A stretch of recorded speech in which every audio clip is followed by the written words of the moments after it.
Seigneur. La thématique que nous avons abordée aujourd'hui s'intitule Bâtir selon le modèle de Christ. Alors, quand nous regardons l'Église dans les premiers siècles, après la mort de Jésus, les apôtres qui sont chargés de faire l'œuvre d'évangélisation, de porter la connaissance de Christ aux nations, sont des personnes qui ont fait la connaissance de Jésus-Christ, ont fait chemin avec lui, ont passé des moments difficiles et ont vu Jésus intervenir. C'est des personnes qui le connaissent de façon personnelle. Et l'expansion va se faire avec beaucoup de puissance. Et quand nous parcourons le livre des Actes des Apôtres, nous voyons le grand déploiement de la puissance du Saint-Esprit à travers l'œuvre des apôtres. Alors, bien-aimés dans le Seigneur, l'Église des premiers siècles a connu beaucoup de difficultés avec les sectes, avec les discussions, avec les faux débats qui ont amené l'Église à dérailler et à sortir de sa vision première. Et depuis ce temps, nous sommes un peu loin du christianisme biblique.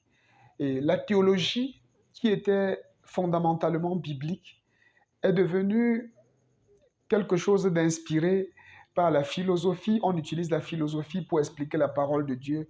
On utilise les traditions, même satanistes, pour expliquer la parole de Dieu. On copie nos modèles plutôt dans le monde. L'Église, qui était censée être un lieu de référence, est devenue un lieu qui s'inspire du monde, qui s'inspire des personnes qui étaient censées nous inspirer. Alors, notre enseignement s'est décliné sur quelques points et nous l'avons bâti autour du grand point, le modèle de Christ. C'est quoi le modèle de Christ? Christ est modèle en amour, il est modèle en humilité. Ça, c'est le premier point. Ça veut dire quoi, Christ modèle en amour? Il nous est dit dans l'épître de Paul aux Philippiens que, bien qu'étant le Fils de Dieu, il n'a pas regardé comme une proie à arracher d'être égal avec Dieu, mais il s'est humilié, se rendant humble jusqu'à la mort et même jusqu'à la mort de la croix. Et voilà pourquoi Dieu l'a souverainement élevé et lui a donné le nom qui est au-dessus de tout nom, afin qu'à la mention de ce nom, tout genou fléchisse dans le ciel, sur la terre et sous la terre. Jésus était élevé, il était roi, mais il a quitté son trône pour venir partager ta misère et la mienne, partager tes souffrances et les miens, afin de nous sauver.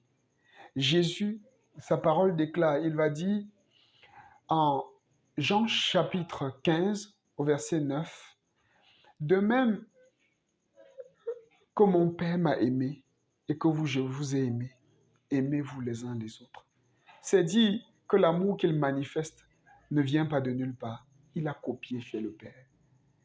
C'est le Père qui lui a enseigné à aimer de cette façon.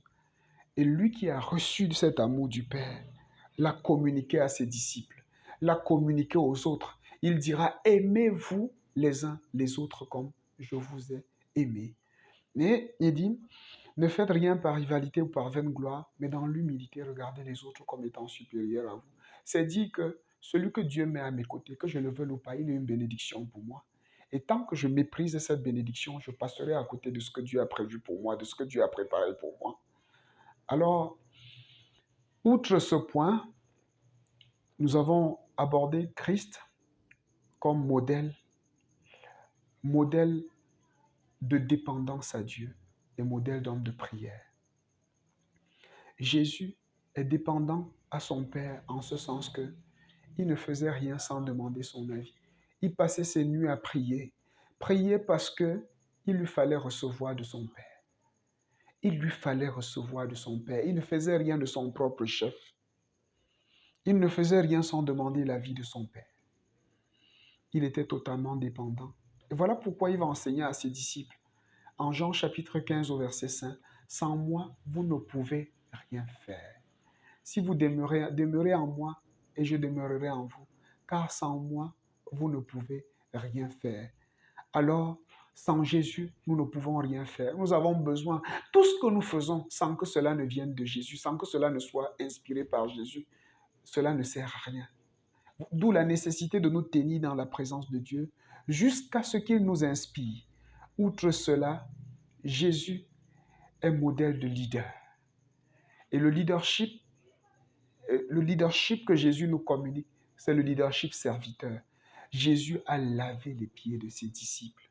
Laver les pieds de ses disciples, laver les pieds de quelqu'un, c'était la tâche des esclaves. Dans les maisons, quand vous entriez dans une maison, l'esclave devait passer par le derrière en Israël, venir laver vos pieds et ressortir par le derrière.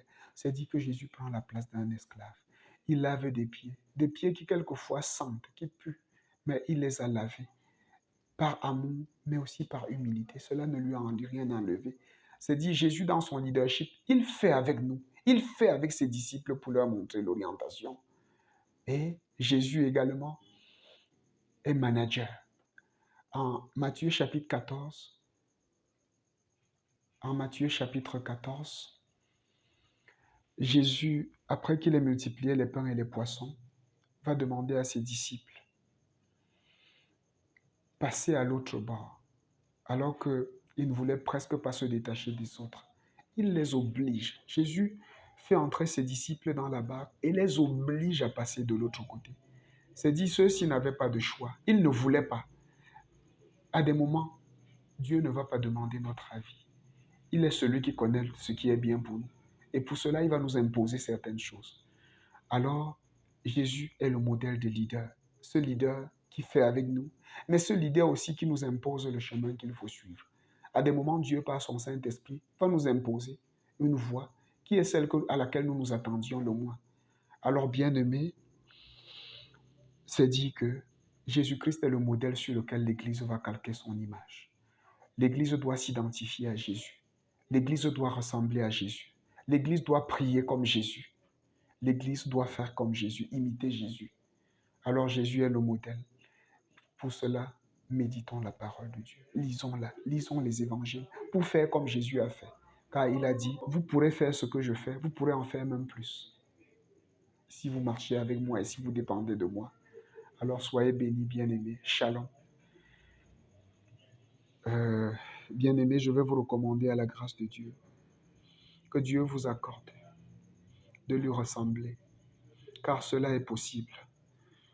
Que Christ vous communique son ADN, qu'il vous donne de lui ressembler, que l'amour qui est répandu par le Saint-Esprit soit répandu dans vos cœurs, que le caractère d'humilité vous soit communiqué, que la vie de prière de Jésus vous soit communiquée pour que vous priez comme lui, que les sentiments qui étaient en Jésus-Christ vous soient communiqués, afin que l'Église redevienne l'Église de Jésus-Christ.